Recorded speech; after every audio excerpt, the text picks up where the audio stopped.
Tanya Reb Samoy Omer. Reb Samoy says, "Mנין לתחיית המתים מן התורה." How do we know that לתחיית המתים is min Torah? Right? Shenema, the pasuk says by Parshas Va'era, it says, "V'gam hakimoyses brisi itam loses lahem as eretz Canaan." Right? The pasuk says, the parasha starts off, "Va'era l'Avraham el Yitzchak el Yaakov el Shaddai u'shmi Hashem lo noidati lahem." Right? And the pasuk continues, and the pasuk says, "V'gam hakimoyses brisi itam loses lahem as eretz Canaan." Right? As Hashem told Moshe Rabbeinu that he appeared to Avraham and to Yitzchak and to Yaakov with the Shem of Kel Shakai, right? But the Shem Hashem, the Shem Havaya, wasn't known to them, right? It just means, in simplest terms, HaKadosh Baruch Hu is noig with different people and different kufas with different hanhogas and different midas. So the Shem Havaya wasn't as gala to the others as much as it was the Shem of Kel Shakai.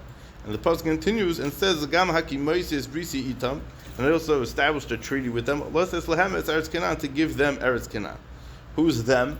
So Zok the Gemara. The Gemara is medayik that lachem lo nemar, to you, meaning the door of Moshe Rabbeinu, the door of Yotzei Mitzrayim. Lachem lo nemar ela lahem, to give Eretz Yisrael to the others themselves.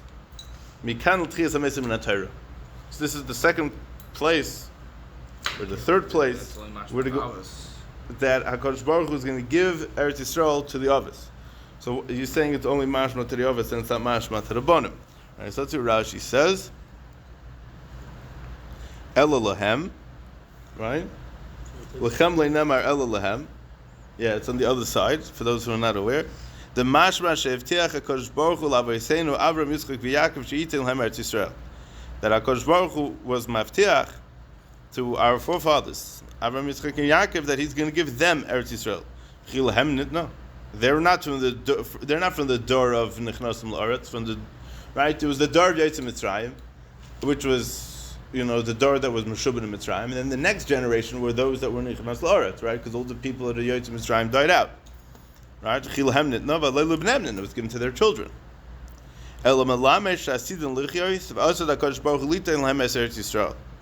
So it's teaching us that they're going to be, HaKadosh Baruch Hu is going to give them Tchias HaMeisim, and HaKadosh Baruch Hu is going to give them Eretz Yisrael as well.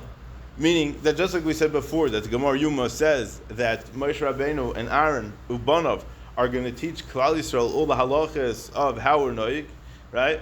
So too the others are going to be there as well. Now, does that mean that the others are going to teach us the halachas? With Parshas not. With Parshas Moshe Rabbeinu is going to be holding court to teach us halachas. Obviously, the others are going to still be in the mats of others, right? They're not our forefathers for nothing, right? They're still holding stark with their avodah, whatever the avodah is going to be. The question is more of what our avodah is going to be. But I'll call upon him.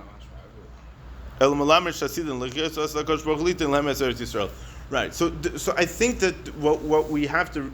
No, I think what we should have noticed already from this raya and the previous raya in the Gemara of Mנין לתחיית המתים מן התורה is that we're talking about a select few that are going to be zeichet to tchias hamesim. Just the musik that tchias hamesim min Torah is a thing, and that's what the Gemara is trying to bring out. It's true that it doesn't say that every single yid is going to have tchias hamesim. We didn't see that yet, right? Now, I don't think that the emunah in tchias hamesim means that after we go through this whole Gemara, and we'll see all the different rayas. So each raya will be machaya noch a few people. I don't think that's what it means. I think each raya that the Gemara brings it may be a drasha b'ayfen prati, but it's referring to the inyan of tchias hamesim b'ayfen klali. The hainu that that this raya is a pasuk that was referring to the others, that the others are going to have tchias hamesim. The seder, right? But what does that help for me? What does that help for you, right?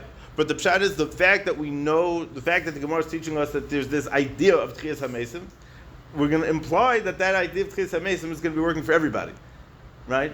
Now, although we don't have a drasha right now for everybody, this drasha is just something special, a drasha for the others that they can have Tchias HaMeisim. But once there's an idea of Tchias HaMeisim, we have amunah that there's such a concept of Tchias HaMeisim, then we could relate to it. And then once we have this concept that we could relate to it, so then we could take it further. And then it's shaykh to first you have to bring the concept into existence, then to figure out how to make it work. So then we'll deal with that then, right? But this is the concept, this is the core concept of how we know that Tchias HaMeisim actually exists and actually works. It's interesting because it says, Havul Hashem b'nei Elam, right? Havul Hashem kavod v'ois, v'chulu in that kapitel. So in the Medrash Tehillim and Darshans, that when Moshe Rabbeinu, when the Yidden and Klal Yisrael were crossing the Yam Suf. So who's B'nai Elam? That's referring to the Avos. Havel Hashem B'nai Elam.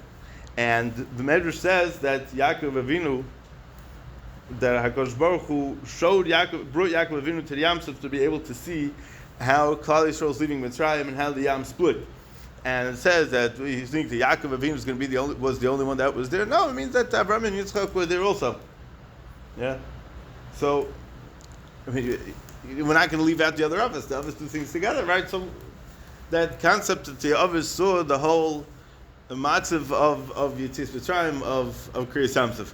Into sound, once we're on the topic of Avos, I'll just say over one of my favorite parshas Vayera arts. The Zohar states at the beginning of this week's parsha that Vayera, he saw Hinei Shlosh Andashim Nitzav Malav. Who were they? Avram, Yitzchak, Yaakov. Yeah? What does that mean? The Zichas Yisrei Torah, right? He was Avram, and he saw Avram, Yitzchak, and Yaakov standing in front of him. Vasmeintas. Right? So, Rabbi Yonason went to Masber by a mimer. He was explaining that the pasuk says that HaKadosh Baruch Hu sheleach malach to take the Yidden out of Mitzrayim. Right? Who's that malach? That malach is Moshe Rabbeinu. Why is it referred to Moshe Rabbeinu as the malach? So he was being masber. The very interesting nakuda that Moshe Rabbeinu, we know that Medrash says that the Rishisha b'karas echad, that in Mitzrayim the woman gave birth to 6 babies at a time. Right? Yeshayim Shishim. Right? V'chulu. And the Gemara goes on. Yeshayim even Shishim Ribu. The one woman gave birth to 600,000 babies. Now, obviously, that's not physically possible in any way, shape, or form. Even with Derech Nes, it's sort of a stretch, right? But I think the Medrash itself explains that that's referring to Moshe Rabbeinu, who because he was matzil Gans Klal Yisrael, so he has an neshama klalis of the entirety of Klal Yisrael, and Moshe Rabbeinu was able to see himself as the different mitzias of taking the Yidden Mitzrayim. So Rabbi Yonason went on to say that we found by big tzaddikim that they had a musig. There was this concept by them that they learned to the Magid. Right? Most famous was the Magid learned to the Beis Yosef. The Ramchal also learned to the Magid. The Goin didn't learn with a Magid. He was offered, but he turned down the offer. A Magid is a Malach min Hashemayim that teaches them Torah, teaches them Seidas HaTorah. So the Beis Yosef writes about it in the Magid Meshorim. He writes about his experience of how it happened and what happened. And I think the way he's masber it and the way he explains it will spook you out 10 times more than what you're actually thinking. Because, until I heard about this thing from the Beis Yosef, so how do I understand it? Okay, so a Malach appeared to him. He was on the Madrega to see a Malach, and a Malach sat down next to him, took out some Svarim, or told him not to take out Svarim, and says, okay, here we go, let's... What time are we going to learn? 8:15. He shows up 8:30. Let's go, right? So, and they learned, right? It doesn't really sound so strange. It's a grace of Madrega, 100%. Good, fine. But the Beis Yosef writes like this. I think he writes it was Leil Shavuos, and he was sitting and he was learning by himself. All of a sudden, he sees himself sitting opposite himself and starts being megala all kinds of seidas to him that he didn't know. What does that mean, right? But the pshat is that Rabbi Yonason was masber by that ma'amar other times that when a person comes to the spitz level of shleimus, a person reaches very high madrega of shleimus, so then he could so to speak conceptualize his neshama in a way where he could connect to his neshama in almost a physical sense, meaning that it's sort of like an out of body experience, but in a real way, not just an experience. He was out of body, but that was his neshama talking to him. Part of his neshama that he was able to talk to. So the concept of an av, taking it back to the Avos, the concept of an av is the pshat that just pay attention to the letters of the word av is aleph and beis. Aleph is the first letter of the aleph beis, and it means one, yachid. The spitz achdus, that there's nothing else other than this echad. Hashem Elokeinu Hashem echad. It doesn't mean that Hashem is one. Hashem is one, but the only one. It doesn't mean one. It means the only one. And there is nothing else that's not Tachas Shlitasai Hagamura V'chulu. Right? Al Kapanim, so the koyach that an Av has is to be moiled, is to create and to have future generations, right? See, when I was little, I used to think that a person becomes a tati when he gets married. It's nishdemes, right? Ovis mechladi ikatolis. in order for you to be considered an av, in order for you to be considered a tati, you have to have a child. Until you have that child, you're not called the av. You're not called a tati, right? Avis b'chaldi katalta. Zah loshon haGemara, b'abakam Shabbos v'chulu. Agaponim, the koyach of an av is without getting into too much detail, but the koyach of an av is that he's koilel the ben in him, right? Ben starts with a base. That base, that's part of the word av. It's mushrash in the aleph of the av. I mean, everything can always go back. I mean, in Yiddishkeit, everything has a sherish. Everything has a place. Everything can go back to its original source, right? You can trace your lineage back to, Avraham Avinu. We all trace our lineage back to Avraham Avinu, ultimately, right? Saying before Avraham Avinu, we don't count, right? Because besides the fact that we know what it was. If we're just for just lineage research purposes, we know where we come from, right? But in the Av is koilel the zera. The zera meaning the physical zera and also the future generations. So in the Avram, Liktan, Avram, Yitzchak, and Yaakov, that were the others that were giving over the Messiah and the Torah and everything to Klal Yisrael. So that's what it means that he saw Avram, Yitzchak, and Yaakov. Doesn't mean that he saw himself in a physical sense, but he saw that Klal Yisrael was being established on Avram, Yitzchak, and Yaakov. And Kemoy that he came to the Spitz Shlemos. He came to the Spitz Shlemos where he was able to see himself like the Maggid, like the Beis Yosef Sura Maggid. Obviously, Avraham Avinu is on a much higher madrega than the Beis Yosef, but that's a marshal to understand it. Al Kapon, right? So that's what we're talking about. That the Ve'era La'avos, the Ve'era L'Avram Yitzchak Yaakov. Fine. So Mikan Letchias HaMesim in the Torah that the Avos are going to be. They're going to be coming Letchias HaMesim, and HaKadosh Baruch Hu is going to give them Eretz Yisrael. Okay, and then the Gemara says a siman. Right? Tzedek gam geshem kam siman. So someone asked Reb Chaim Kanievsky, could he make a siyum on a Masechta even if he didn't learn all the simanim in the Masechta? Right? What? You're saying this is really not part of the Mishnah? Or No. If I cared, he wanted to know if he doesn't learn this, is it considered he learned the Masechta or not? I understand. How long does it take to read that? It just took a second. Tzedek gam geshem kam siman. Right? So again. As if you know what everything else in the Gemara means also, that you don't know what this means. Derech Klal, when you have a siman in the Gemara, so it just means that we're going to have a list of, sometimes it's names, sometimes of different points of a sugya, that the Gemara Erevin says, Sima befihem, right? Vatakis l'chem is atayra azayis, right? V'landas b'nei Yisrael, Sima befihem, right? Atikre, Sima befihem, that Ella you should make simonim la Torah.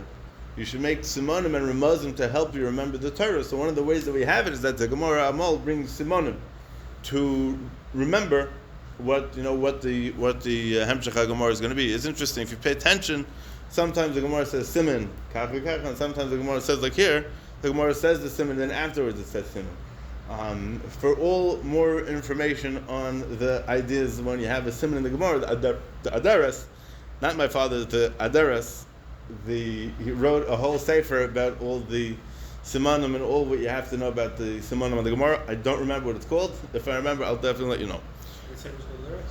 The Adaras was a person who was a Rav in Mir in Poland and ultimately moved to be Rav of Yerushalayim together with Shmuel Salant, because Shmuel Salant was already 95 years old. So I figured how much longer is he can live. And Lamaisa, the Adaras came. What? Mir's not in Poland. Sure it is. I'm sure it is. Look at a map. It's not in Poland. Well, depends what's cool for you. It depends what's cool for you looking at the map. But I think even in today's map, it's in Poland. No. Yeah, I'm 99 point. No, I'm not 99% sure. I'm 100% sure. No, I'm not 100% sure. All right, so take a look again. Anyways, the Adaras went from Poland to Eretz Yisrael, and he was nifta before Shmuel Salant. He was Rav in Yerushalayim for I think 3 or 4 years. He was assistant rabbi, and he passed away. He wrote an autobiography on himself, so a lot of information found about him. You could read what he wrote about himself, as well as many, I would say over 100 different svarim on all kinds of interesting topics, mostly halacha. But you see, if he writes a sefer on these kinds of simanim, many interesting tshuvas, tremendous amounts of interesting information. He wrote, and he was a very interesting person. He was very colorful in that sense that he was busy with all kinds of interesting shilas. Huh? What's the correct answer? I don't remember. I don't think it's a question. I mean, like, Mimanashach, right?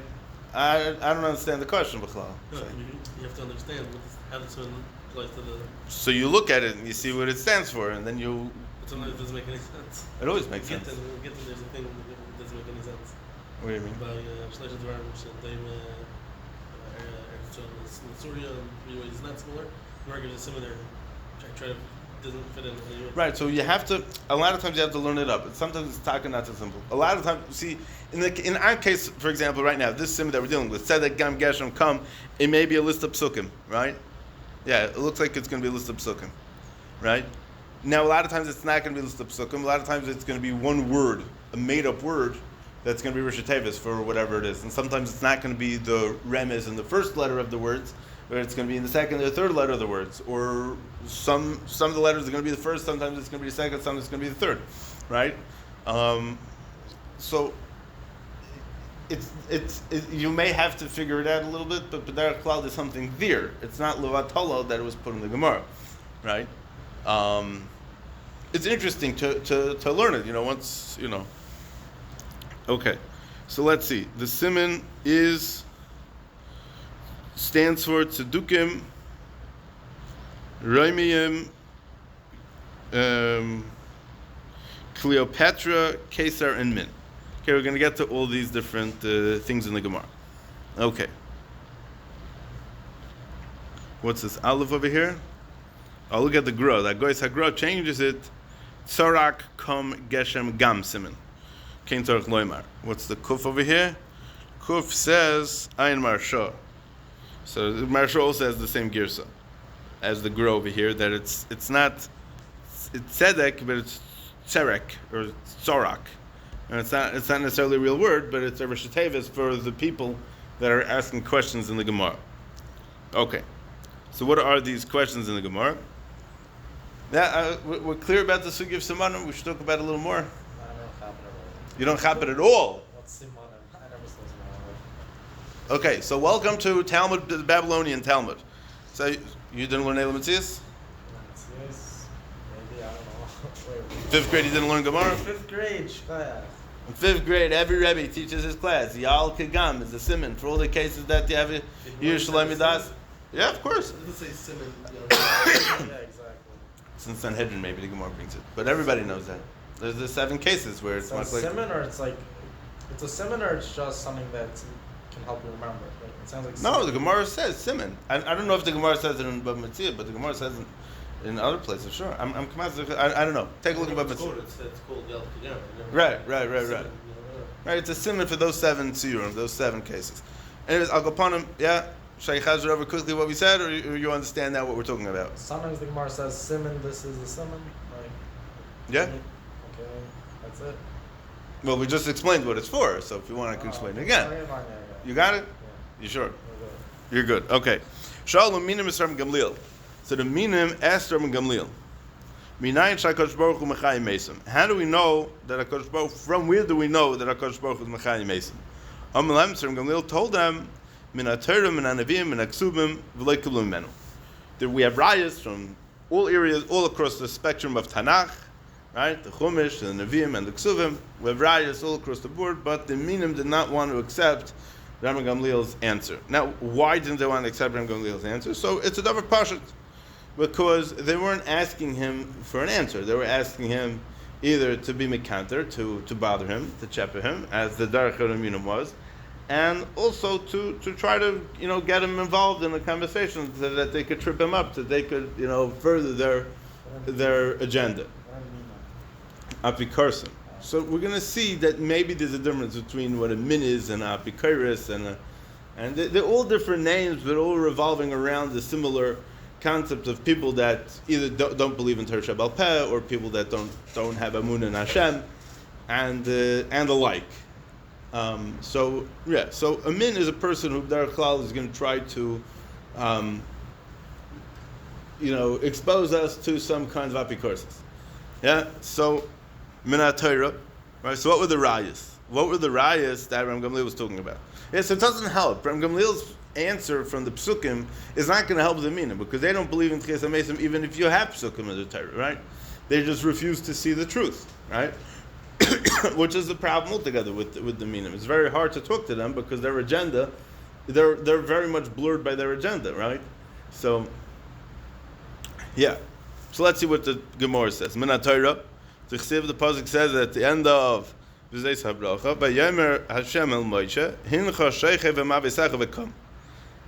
Hashem told Moshe that you're going to lie with your fathers, meaning that you're going to die, v'Kam, and then you're going to get up. So Amr Lai. So what does that mean? So Moshe Rabbeinu is going to be by Tchias HaMesim, right? Moshe Rabbeinu is going to have Tchias HaMesim. So you want to know a raya Tchias HaMesim in the Torah? Hashem told Moshe Rabbeinu beferish, you're going to die and then you're going to get up. So that's what happens. So Amr Lai. So the Tzdukim said to him, Gamliel v'Dilma v'Kama Hazev Zana, right? So why didn't they like Ram Gamliel's answer? Because what's the rest of the pasuk? Vayomer Hashem Moshe Hincha Sheichev Mavisecha, right? That Hashem said to Moshe that you're going to die with your fathers and your forefathers v'kam, and then you're going to get up, right? But the Hamshach HaPasuk, you read it like this: Hincha Sheichev Mavisecha v'kam ha'om Hazev Zana Achri Elahei Nechar Haaretz, right? Meaning, it depends where you put the comma in the word, right? In the pasuk, it depends where you put the comma in the pasuk, right? Because if you're going to read the pasuk like Ram Gamliel, he's darshaning the pasuk to mean Tchias HaMesim. The minim were reading the pasuk that it should say that v'kam ha'om hazev zon. The v'kam is going on the continuation of the pasuk, which would mean that after Moshe Rabbeinu passes away, then Klal Yisrael is going to go back to doing Avodah Zarah again, right? V'kam ha'om hazev zon achri elahei nechar haaretz. So there is no raya from this. Sedukim, the minim, we're telling Ram Gamliel that there is no raya from this pasuk to Tchias HaMesim. Yeah, raya is klar, everybody. Yeah, raya is klar. Okay, good. Rashi, you're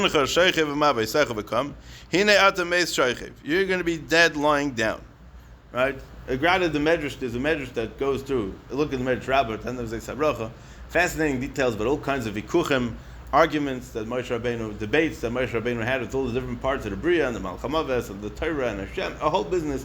He didn't want to die and he's better, and the Yam said he's better. A whole ma'is of the interessante Sachen, right? But there's another in the Lost Midrashim. One of my big projects is going through these things.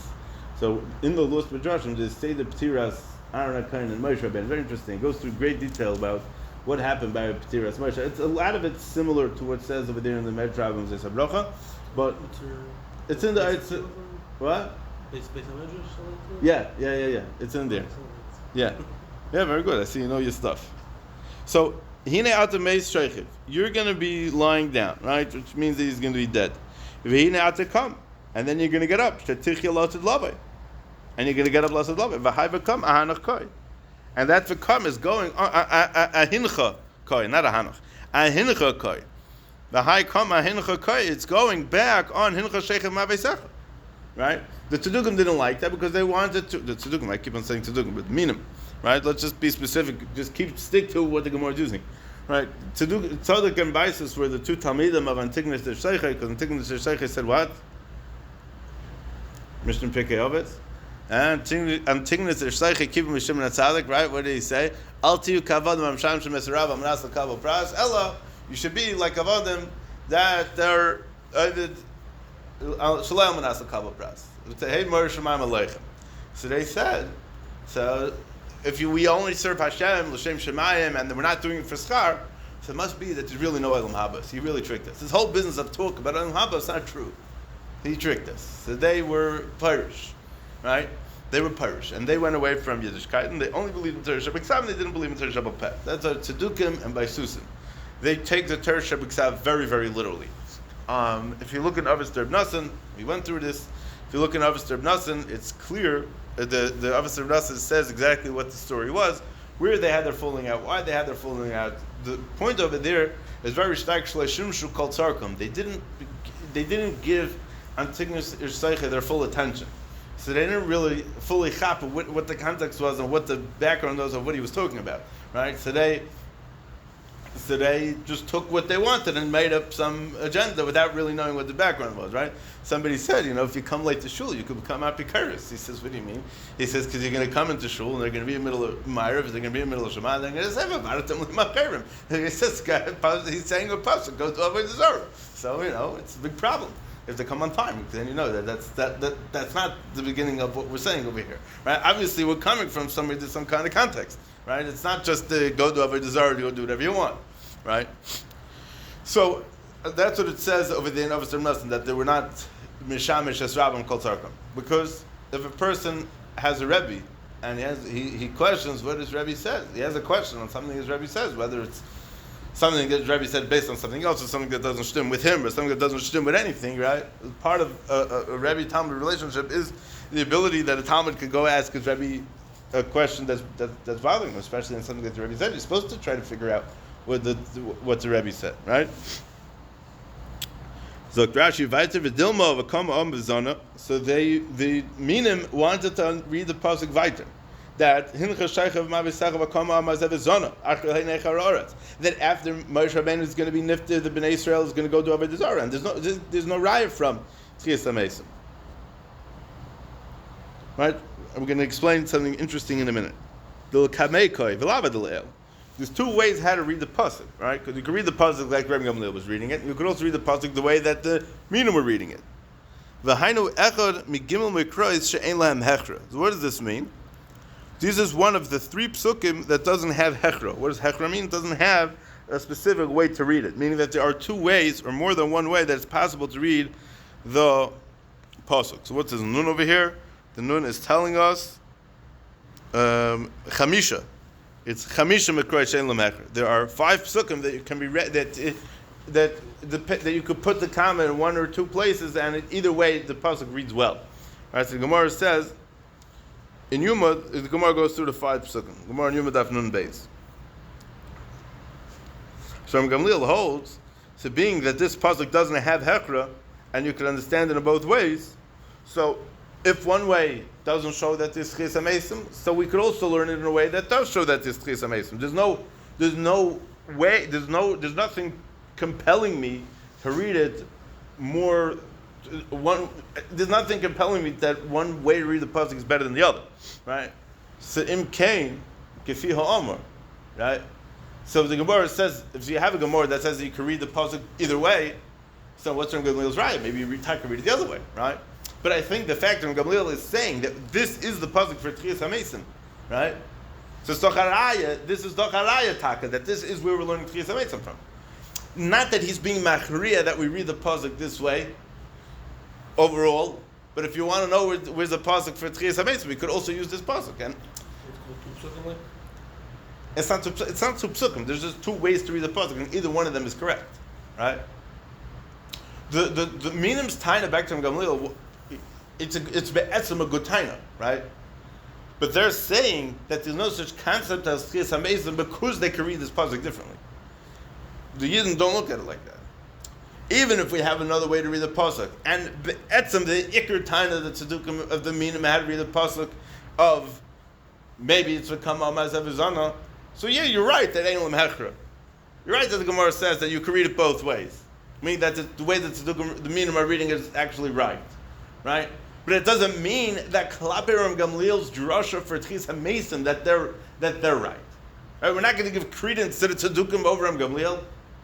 When was the last time we thought we would do that? This whole parak is coming to teach us all in Yoni Amunah and to go for Kertum all these Minim. Yeah?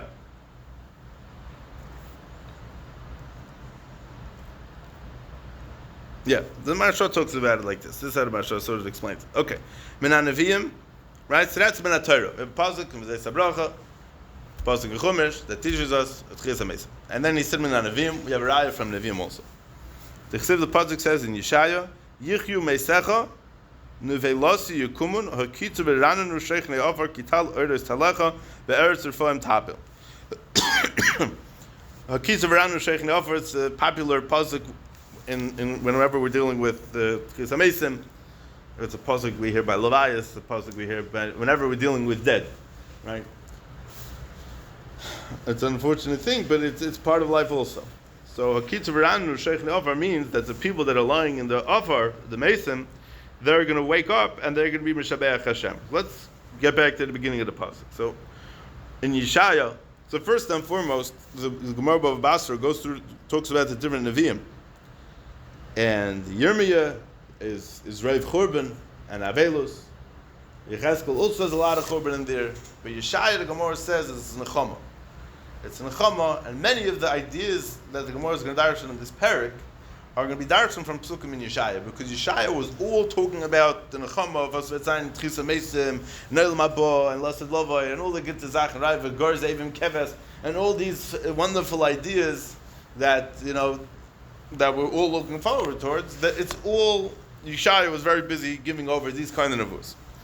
So, Yeshaya is giving a nevuah about Lasad Lovay, and he was mispalel, and he said to Hashem, Yichyu Meisecha, that the Mesim of the tzaddikim that died in Eretz Yisrael, and they should have Tchias HaMesim. And Hashem says, Nevelosi Yukumun.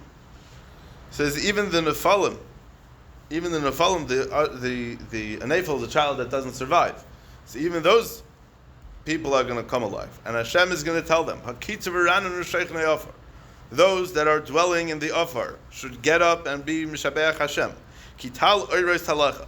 Because the Tal Oiros, the dew of Torah and mitzvahs, which is going to be like an awesome light for the Mesim, which is going to give them the chiyus to wake up, the Eretz Refoim Tapil. And the Eretz Refoim, which Refoim means is going to break apart, and the Eretz is going to fall apart, and all the other Mesim that are covered, that are buried in the Eretz, they're going to come out. So it's the Pasuk Beferish, Kitzu Ranu Sheikh Ne'Ofar, that all the dead people are going to get out of the ground and they're going to start dancing. So there's no greater raya to Tchias HaMesim than this, right? Obviously the Tzaddukim already have an answer, right? What's the taina? Maybe it's not a raya to Lasad Lovay. Maybe it's going to be talking about the pasuk of the Maisa of Meisei Yecheskel, which the Gemara, I think, on Tzadi Dalit. What? No. The Meisim Shehechi Yecheskel is a fascinating story. We know that there was part of Shevet Menashe, I believe it was, that left Mitzrayim early. And the Plishtim, I think it was, started up at them and killed them all out. So HaKadosh Baruch Hu went over to Yecheskel and told him a nevuah.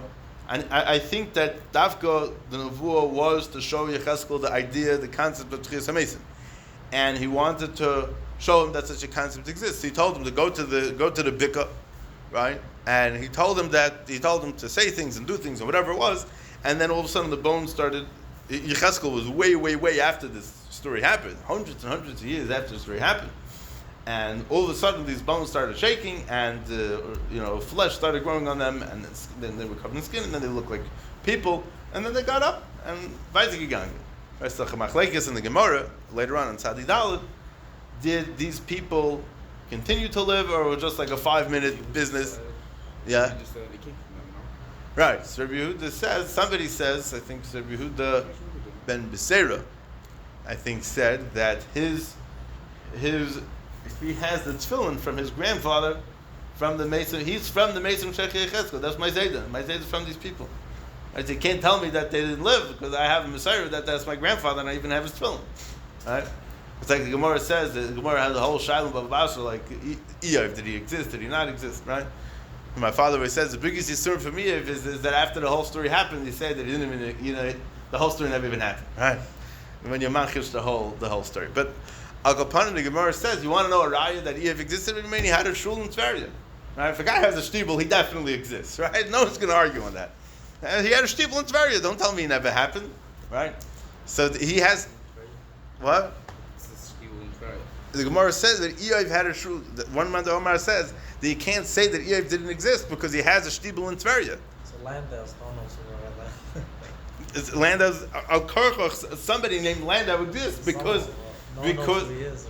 Why does nobody know either? Everyone knows who he is. Yeah, you're a song. You see him almost every time I'm there. Oh yeah. Yeah. You know my books? Sure. I know the books. And you'll see him and be like, oh, that's him. He doesn't look like he's a very humble person, so he wouldn't necessarily chap What that do you it's mean? How do you see every single minute can only be there by one minion, right? No. He hangs around there. He learns there a lot. Oh, yeah? I gotta think Sunday morning, not sure if it's 9 o'clock, 10 o'clock, like in the later mornings, he learns, he has a chabura, they learn upstairs. Really? Yeah, with a bunch of chevers. With a bunch of chevers. Yeah, he's a very warm, freilich Chassidish Yid. Very, very good for the shul. Al Kopanim, yeah, so, see, he had the tefillin from his Zayda, from the Meisrim Shechi Cheskel, so you can't say that it didn't happen.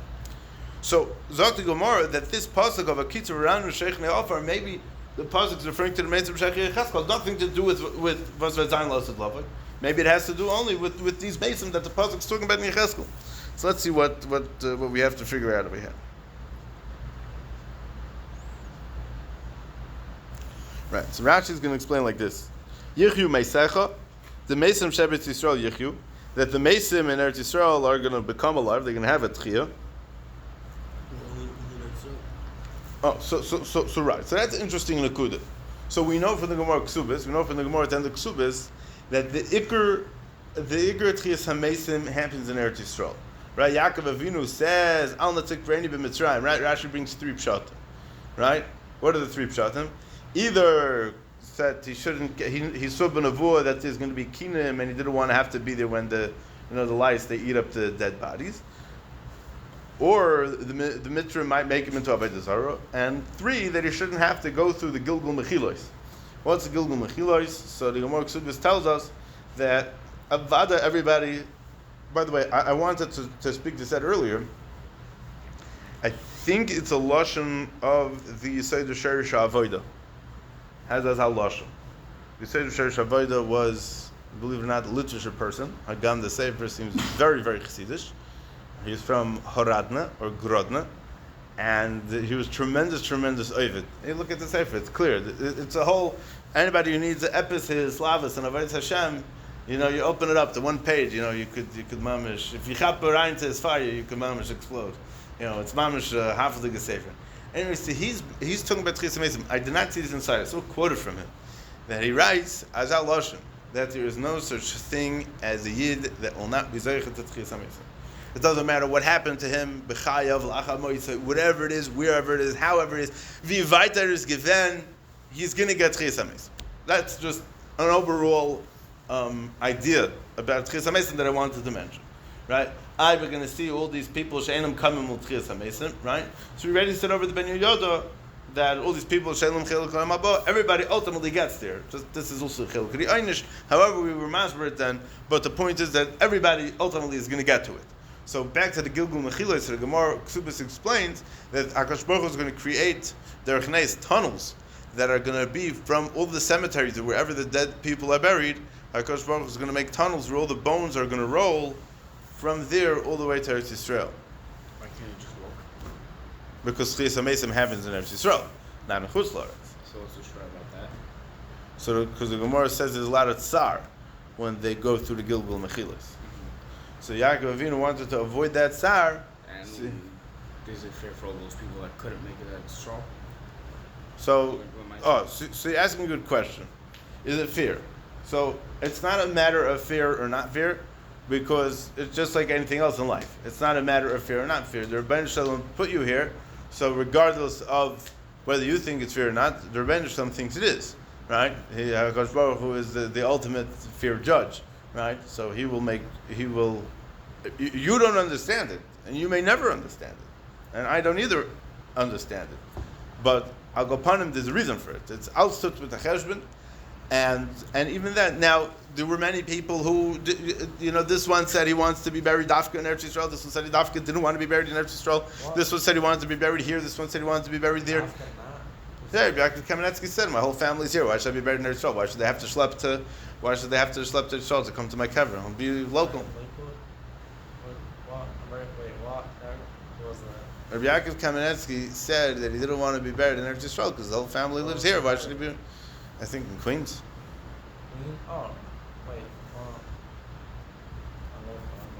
What was the problem? Really? That He said like that, but not- when Mashiach, the whole world's going to become part of strong. So I don't know when everything is going to be taking place. So that's the big. The question is, a lot of it is Machlekes Rishonim exactly what all these things mean, and also the Seder HaDvar.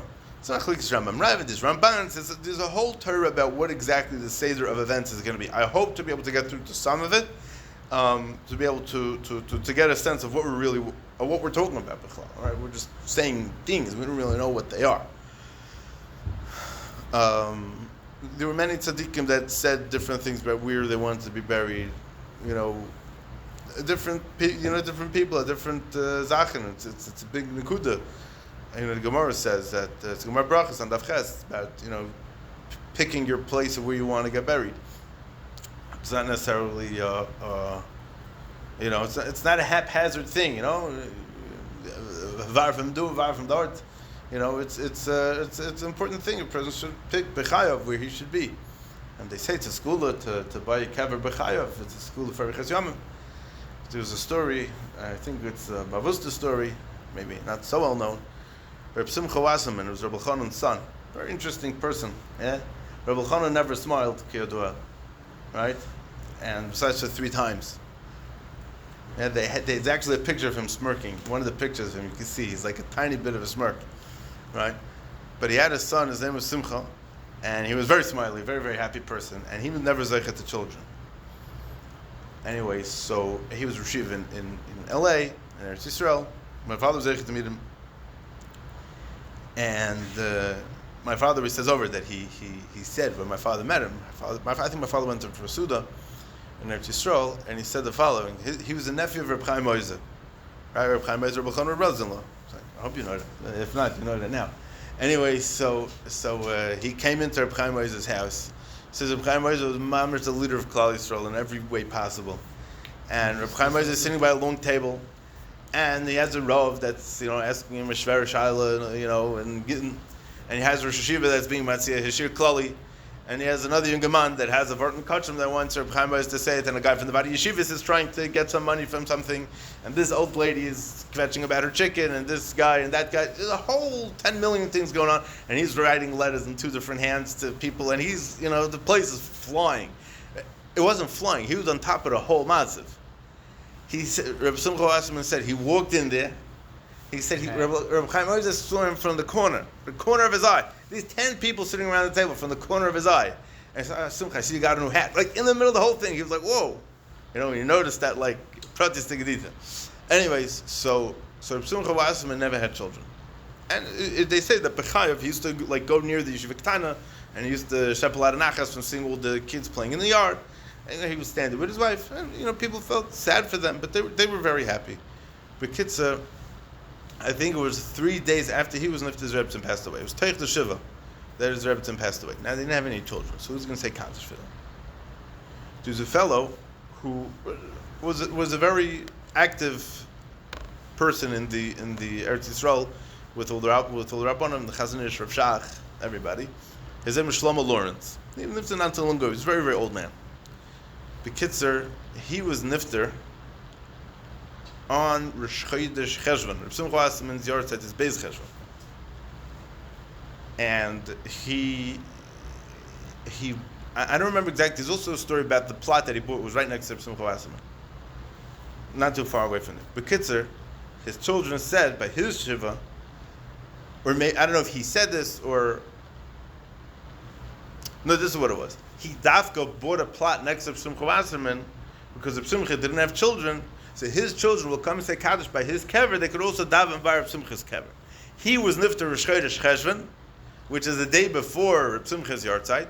But being that many people don't go to Kvarim on Rosh Chodesh, so they go on Beis. So he goes to his father's yahrzeit on Beis, and he go and to Reb Simcha's yahrzeit, and he can get to say Kaddish by both of them. As zok minir with the Azamaisa. Okay. Anyways, so what's this got to do with us? So, because we're talking about picking a kever, right? Take a look at the more Daf Ches. It's not so pasha. Gilgul Mechilas, that's what we're talking about. Why Daf Eretz Yisrael? Right, so we answered that question. Okay, anything else before we move on? No? I don't. We're good. Okay. So Dr. Rashi Viter, Nevelosi Yukumun, Afilu Nefalim Yichyu. Even the Nefalim are going to have a tchiyah. Masech Ksubis, probably Kufir Aleph, Kufir Beis, Kufir Aleph. What?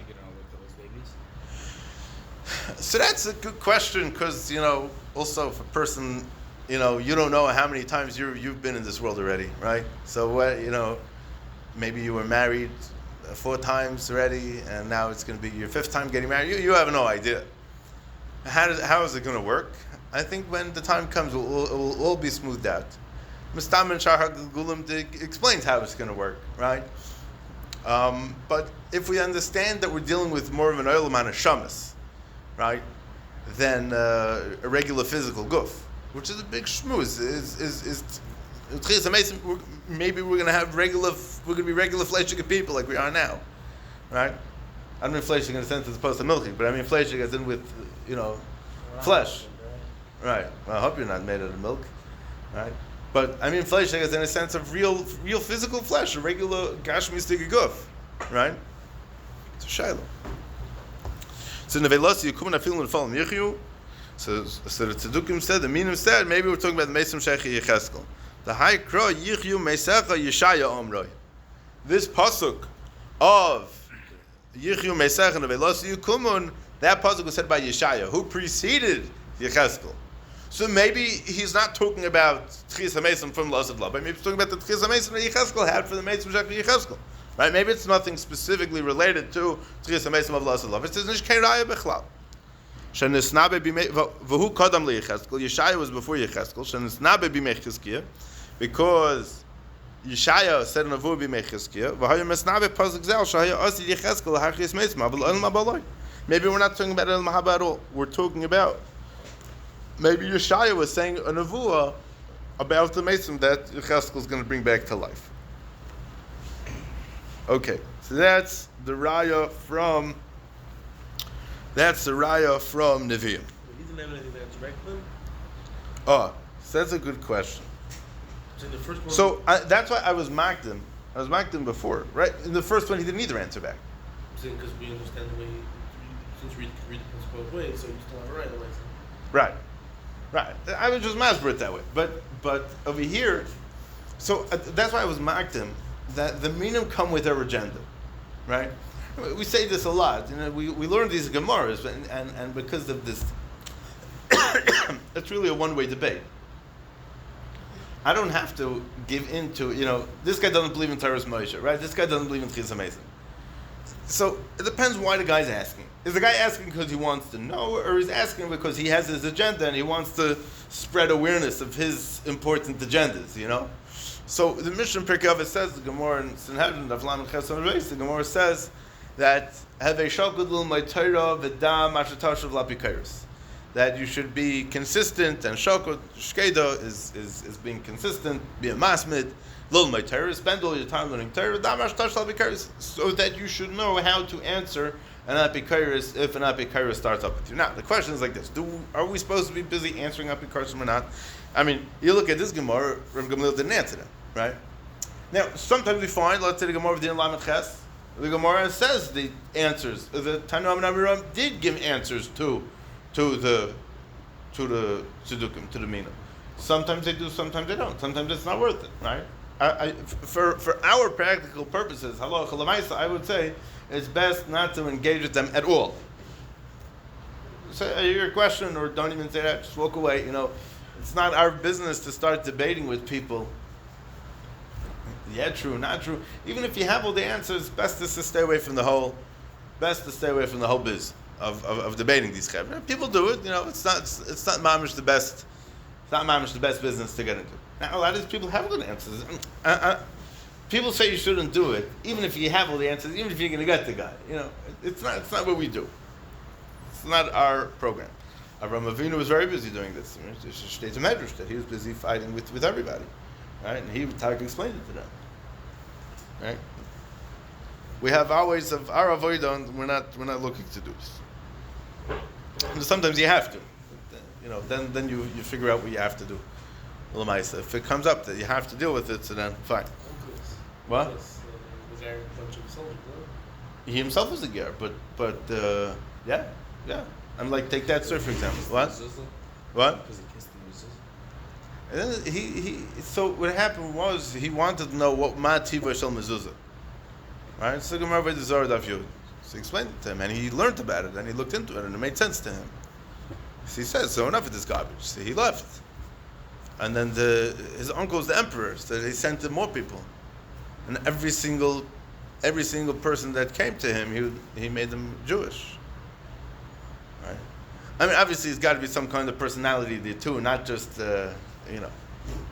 people are made up of emotions and intellect, So it could be that they saw the emes. There was a spark of emes that they saw that just lit them on fire, and that was it. Everybody's different. Everybody has a different story. Fine. Now we have the last thing is min aksuvim. The chsiv, pasuk says in Shir Hashirim, v'chikech kiyein hatoiv, hoylech ledoidi lemesharim, doivev sifsei yishenim. So we generally understand this pasuk like this, that a chech is a palate. Kiyein hatoiv, the palate tastes the good wine. Hoylech ledoidi lemesharim, he goes to his beloved one, lemesharim.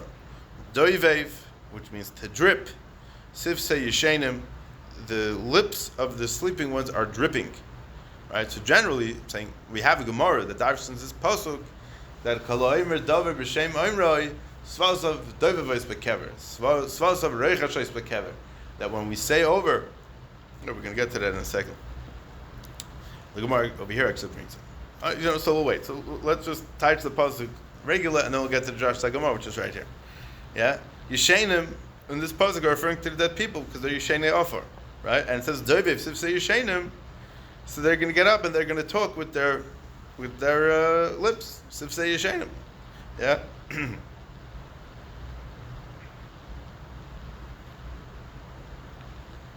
Yeah. So we hear the bottom here. They're bringing with them a Tuda says in Yashirim over there. I'm just going to read it.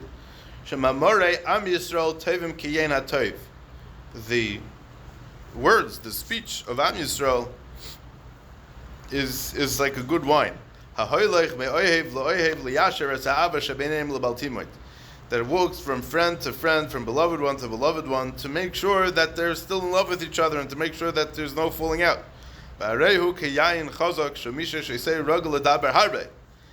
when a person's in mamish, and he drinks a lot of wine and he's freilach and he darshans and he just darshans and he's just going and going and he's like me, like all the time, right? Just doesn't stop, right? Right? So they have, even by the dead people, they're going to wake up and they're going to start talking and they're going to be talking and talking and talking.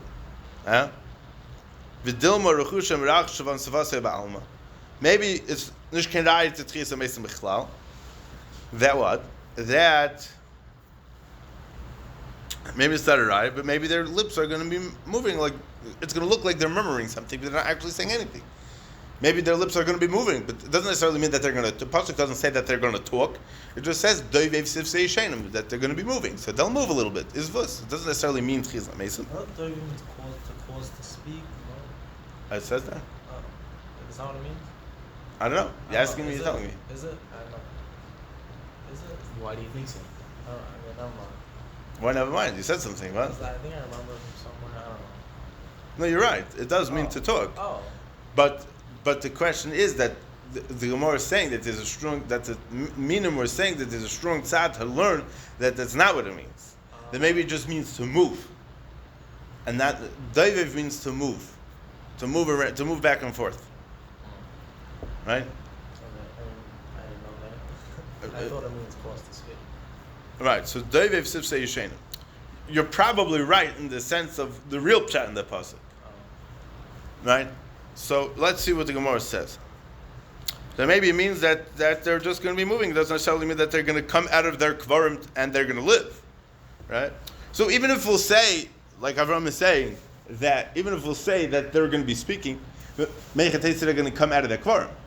Right? Maybe they'll stay in there. Maybe they'll have long distance phone calls 6 feet under and not necessarily come out of their kvarim. Not necessarily that they're going to have a full tchiyah. Maybe everybody's going to be still lying there in their tachrichim and they're going to be talking to each other.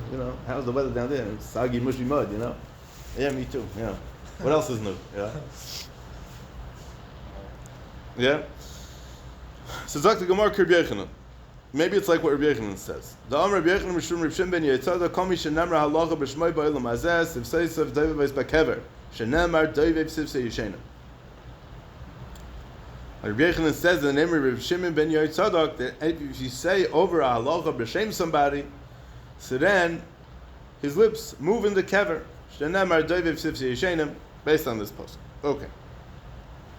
I want to talk about this for half a minute. First, let's see Rashi, and then I'll do my like the Metzuda says that when you drink a lot of wine, then it's Shemisha Sheisei Rugel Daber Harbe. I'm going to do a shtickle Daber Harbe after this. So let's see what Rashi says.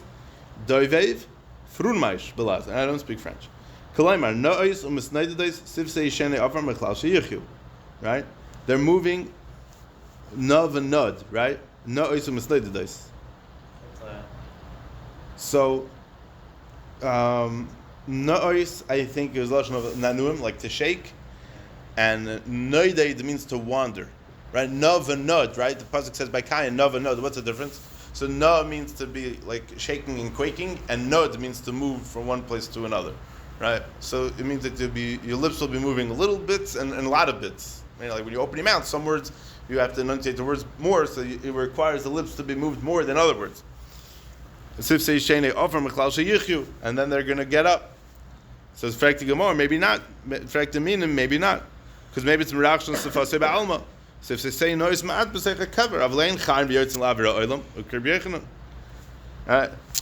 The Minim were good. They brought a riot from something that Rabbi Yechanan said. I mean, it may be a good kasha, right? Like we were saying before, that not necessarily is this such a bad taina on the pasuk, just like we explained in the first one, right? But we didn't answer back, but the Gemara is going to get to a good, solid answer in the next little bit, if we're allowed to learn it tonight. Let's just finish Rashi. So they say a noise, not necessarily are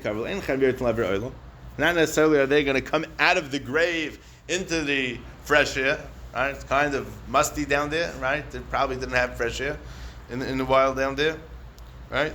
So what's this business of Kol Misha Nemra Halacha B'Shmoi B'Olam Hazeh Sfas of David Bekever? So, first and foremost, we know there's another lashon in Chazal that Kol Amr Dav B'Shem Memri maybe Gula Loilam, right? And here we have a similar concept of Sfas of David Bekever, right? A more of a pratistic, personal Tchias HaMesim for that tzaddik, for that Talmud Chacham that you said term Shmai, that he's going to have Sfas of David. So what does David mean? So it can mean two things. Either moving, like Rashi says over here, where doivev means to drip. Right? So Gemara B'Chayris brings this memory also. Right? Where is it? It's a different nusach over there, maybe a little bit. Where is it? Yeah, B'Chayris Lamed Aleph. Yeah, different nusach over there. A drop different nusach. Yeah. Anyways, we get to the shita mekubetas b'charis over there in kachim aladim zechtas and the shita on the side over here. Anyways, he says over there a pshat that maybe sfas of doivev bekever doesn't mean that the lips move. That's not what it means. It brings a pshat that doivev means to drip. That where do you have it? Let's just say like this: zav means to drip, right? Yazuvu acha yazuvu meimav, right? The water is going to be dripping, right? So dalar and nazayin amischalav. So doivev means that the lips are going to be dripping when you say over a good dar Torah. You know, when you taste good food, your mouth waters. So too, when you say over b'shem Eimer, so that brings a mouth watering sensation into the person that you're saying over b'shem. Fine, okay. Good. It sounds like a nice pshat, but I had an idea like this. I was going to town a little bit, and I thought an interesting idea. Is your own pshat? Afterwards, I saw that the big people say this also. So I'll tell you. Yeah. So I'll tell you like this. I was thinking just antazach. We say in Rosh Hashanah davening, yeah, atumim lahachyos. In the very beginning of Chazar Shachris, the Baal Tefillah says. Atumim lehachyos b'talalei sheino. Right? So what does it mean? Atumim lehachyos b'talalei sheino. Yeah? Other means closed. Right? So atumim lehachyos, those that were closed up, are going to get a chiyus b'talalei sheino with the tal, the dew of sleep. What? Wake up from the dew of sleep. Right? So they. It is. All the piyutim are. Now, all davening is. Anshe Knesset Gdela, right? The Meshech Chochmah writes that if a person davens with the nusach that Anshe Knesset Gdela and Masakin, so even if he doesn't have any kavanah whatsoever, the tefillah is oila because the Anshe Knesset Gdela put their kavanahs into these words, so no matter if you have kavanah or not, it works. It pushes all the buttons. The Isdar to say. Anyway, so. That's why it's very dangerous to change the nusach. No? That's part of it, yeah. Yeah, that's a good point. In both of them. What? No. Anyway, so the point is What? that The same way mirrors in Poland, they made both nusuchs. no, we know when Sfarad was invented. It was much later. So Ashkenaz is really the right one? Depends who you ask. I would tell you yes. The same Because way, you don't that's what I'm saying. If you The without same Sfarad way using mirrors in Sfarad's the right Poland. one? No, when Bishas the Adaris was living there, Mir was in Poland. Yeah. Where is it now? Belarus. Okay, Belarus and Poland depended on the day. Depended where the border was. Yeah. It was 3 times a day it changed. Right? The joke was the shtetl was so small that you did Oisei Shalom, you're ready in the next town. Right? By the time that they didn't have to go to the next town because you wake up the next morning, you're in a different country. Your bed didn't move, the border moved. Every day it was something else. Mirror's part of Poland. I don't know. I have to Look into it. I know I'm right. Anyways, Wait, when was Mir started? the town? No, the yeshiva. Yeshiva? Yeah. So there was. It's an interesting question because the mir of Mishpachas mir, the way that we know it today with the Finkels and the Shmulevitzes and all those people, No, I'm not talking about that. was I'm talking about the current. I'm talking about when was the yeshiva first started? Like not. right. So there was. It started in the early 1800s, if I'm not mistaken. I mean, I think there were Yidden living there for hundreds of years, even before that. Agopanim. So, what does this mean? Atumim lahachis betal leishena. So they bring. I think it's even in the Machzorim that Rabbi Chilmi Paris from the Bali Atosis writes that when a person falls asleep on his Gemara and he drools on his Gemara, that drool is so chavav by the Rebbeinu Shalom that HaKadosh Baruch Hu puts it into a special eitzer, and he will use that as tal for Tchias HaMesim of Las Lavai, and that's the pshat in the Lashon of Atumim Lahachiyos Betal Leishena. That's a tal pshat. Obviously, HaKadosh Baruch Hu is not going to be regurgitating your gwicht up saliva and waking people up with that. He'll probably wake up people if you put it on them. What if you don't drool when you fall asleep? I'm not saying that that's the only way Tchias HaMesim is going to happen, right? A little interesting shot. Wait. Is it talking about when you fall asleep in the middle of first sleep or when you fall asleep Anytime. in the middle, like- So if I go to sleep right now, I should have went. You just did. Because that's a Yeah, little bit then it's different. You Maybe should that's have. not so common. Anyways, Al Capone's, I'll yeah. look into this. All jokes aside, I had a drool when I sleep. Maybe when you fall asleep at night. to put a Gemara on your pillow. Al Capone's, as I state, yeah. Do I know what this means? No, but this is as I state. So I said, Mardik. If the Shita Mekabetzis is learning that the pshat is in that Doivev Sifsei Yeshenim doesn't mean moving, but it means dripping, so the Chmeridik. That's what the Python is saying when he's saying Atum L'Hachis Betal Leishena. Because that's the Doivev Sifsei Yeshenim. That's what we're talking about here. The other pshat is the Gemara says it. I think it's the Gemara B'Cheres. That's what says Ayin Sham, because the Gemara there's much more barichas over here. And the Adaras, who we mentioned before, he explains this in a place also. That when you so anybody here ever made wine? My father tried to and didn't work out. Right, but at a certain point, when it sits there long enough, the thing itself starts bubbling. Or they Right, son-in-law. and his son-in-law, and he didn't clean his, do his toes. That's like saying the punchline before the joke. Rav Dave tells this to me out of years ago. So, yeah, I forget what's it. Okay. Rav Dave's son-in-law decided to make wine once. So he grished up all the grapes in the bathtub, and What in the back? Wait, what? It's not, my father didn't do that. I'm not talking about your father. But that doesn't make any sense. Why would you put it in the back? Because a big huge area we could step on the grapes with his toes. Okay, fine. And he said that he wanted there to be more bacteria in it, so he took off his socks and he didn't wash his feet to step on the grapes. There should be more bacteria to make it ferment faster. Anyways, Bekitza, so the Gemara says that when it starts boiling, meaning you have this, I never hopped it until I saw it myself. Because my brother-in-law made wine once. It worked. Yeah, it came out real wine.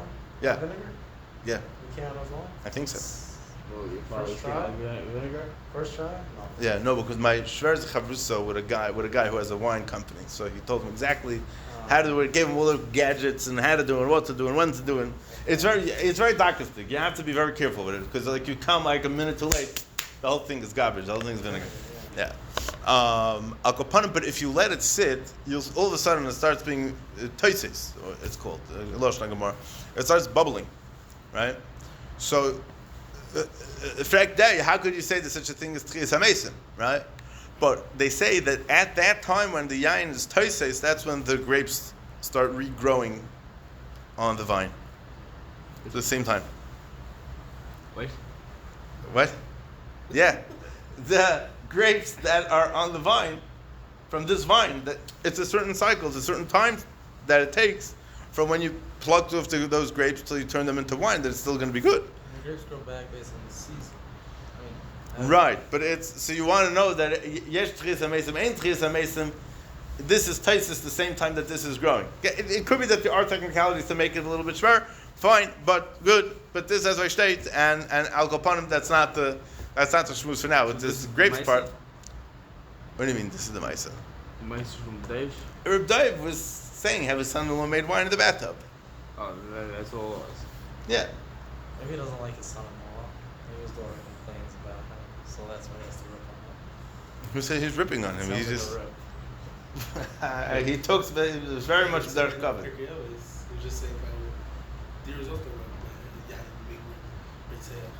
Right. He said he experienced it. Yeah. Hey, you let it sit, and then it starts. It's weird. Yeah, it starts. It's weird. It looks like, you know when you put a pot of water on the fire, and then it starts bubbling. That's what the wine looks like. I mean, not as strong, but it starts fizzing and it starts fizzing and bubbling all over the place.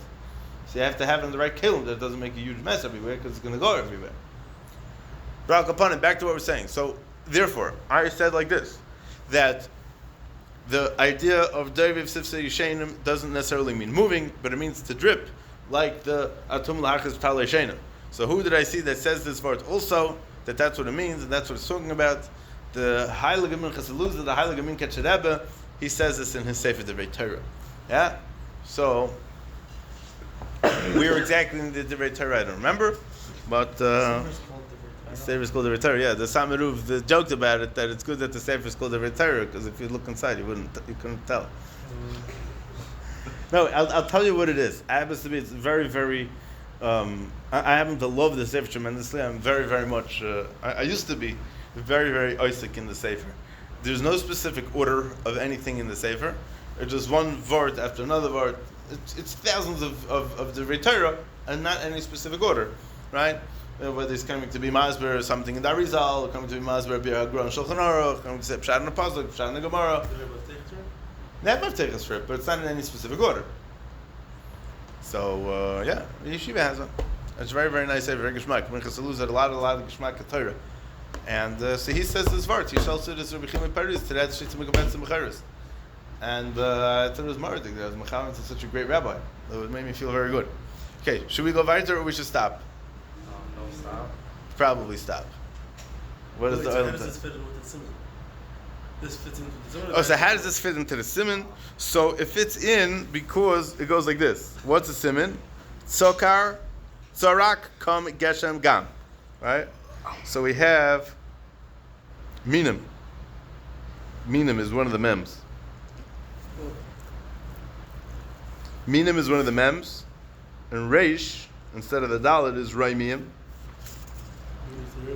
What? That's the next Gemara. Then Kesar. No, then you have a Cleopatra, Malkisa. Right? That's Kuf. Then you have Kesar, so not a Kuf. Then you have, it says over here. Cleopatra, like Egyptian? Yes. Tzedukim, Raimiyim, Cleopatra, Kesar Min. That's all. But there's a lot more. So what's Geshem Gam? Yeah. Rabbi Gamliel, Shua ben Chananya, Meir, Gamliel, and Ami. How does that a simmer? How does this help you? Huh? How does this help? So that's what I was saying before, that a lot of times it's not going to be the Rosh Tevis in the beginning of the word, but you'll have as mush and Work it out, you know, it's a little hint. yeah, exactly, some kind of remez, you know. Yeah.